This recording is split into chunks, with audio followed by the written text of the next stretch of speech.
Hello students, आज हम लोग पत्र लेखन सीखेंगे। पत्र लेखन के दो प्रकार हैं, औपचारिक और अनौपचारिक, फॉर्मल और इनफॉर्मल। औपचारिक पत्र में प्रार्थना पत्र, शिकायती पत्र या आवेदन पत्र हैं। तो आज हम लोग प्रार्थना पत्र पढ़ेंगे। मान लीजिए कि 4 दिन की छुट्टी लेनी है, तो पत्र किस तरीके से लिखा जाएगा और साथ ही साथ मैं आपको फॉर्मेट भी समझाते जाऊंगी। सबसे पहले लेफ्ट हैंड साइड में सारे के सारे पत्र आपको लेफ्ट हैंड साइड में ही लिखने हैं।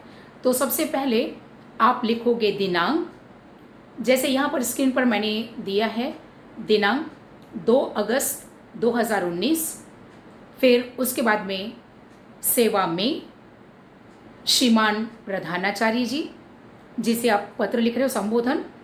फिर उसके बाद में एड्रेस कंपलसरी है। यहाँ देखिए, होली एंजल्स हाई स्कूल व कनिष्ठ महाविद्यालय और पूरा पता श्री पी सैमुअल सर मार्ग, मुलुंड पूर्व, मुंबई 81। ईमेल आईडी के बगैर पत्र नहीं पहुँचेगा, क्योंकि ये ईमेल लेटर ही है, इसलिए कंपलसरी सेंडर्स एड्रेस और रिसीवर्स एड्रेस के बाद में ईमेल आईडी लिखना ज़रूरी है। उसके बाद में आएगा विषय। यहाँ पर विषय मैंने दिया है 4 दिनों की छुट्टी हेतु प्रार्थना पत्र। अच्छा, ईमेल आईडी के बाद में एक लाइन इसलिए छोड़नी है क्योंकि इंग्लिश में जो लेटर्स लिखे जाते हैं वह लाइन पर लिखे जाते हैं और हिंदी में लाइन के नीचे होता है। केवल उसी के लिए एक लाइन आपको छोड़नी है। विषय के बाद में अब अभिवादन है।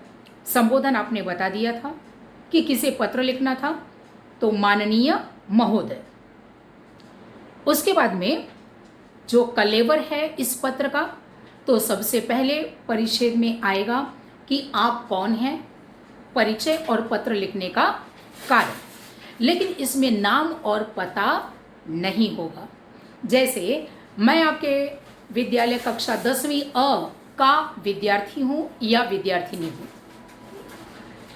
मेरे बड़े भाई का विवाह 4 अगस्त को पुणे में निश्चित हुआ है, इसलिए मैं 3 अगस्त 2019 से 6 अगस्त 2019 तक पाठशाला में अनुपस्थित या अनुपस्थित रहूंगी या रहूंगा, जिससे मैं अपने माता पिता के कार्यों में हाथ बटा सकूं तथा आए हुए अतिथियों का सम्मान आवभगत कर सकूं।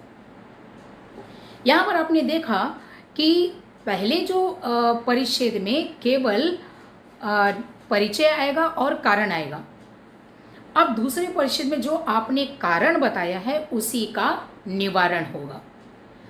तो अतः आपसे विनम्र निवेदन है कि मुझे 4 दिनों की छुट्टी देने की कृपा करें। और फिर उसके बाद में आप एश्योरेंस अर्थात उन्हें विश्वास भी दिलाना है कि मैं आपको पूर्ण विश्वास दिलाता हूं कि वापस लौटने पर छूटे हुए अभ्यासक्रम को पूरा कर लूँगा या लूँगी। अर्थात जो अभ्यासक्रम में क्षति हुई है उसे पूरा कर लिया जाएगा।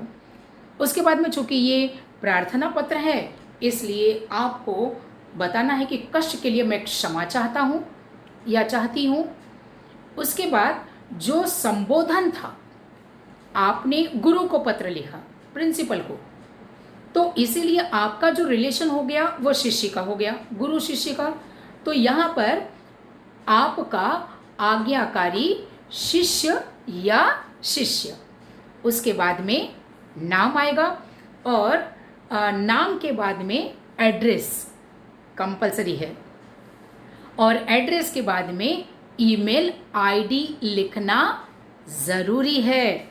बगैर ईमेल आईडी के पत्र नहीं जाएंगे। तो यहाँ पर मैंने वह प्लेस थोड़ा सा छोड़ दिया है, जैसे आर्यन या आर्य पाटिल, तो वहाँ पर आप लिख सकते थे aryan@gmail.com। ओके स्टूडेंट्स, मेरे ख्याल से आपको फॉर्मेट समझ में आ गया होगा और पत्र लिखने का तरीका भी आप लोगों को मालूमात हो गया होगा। Thank you students.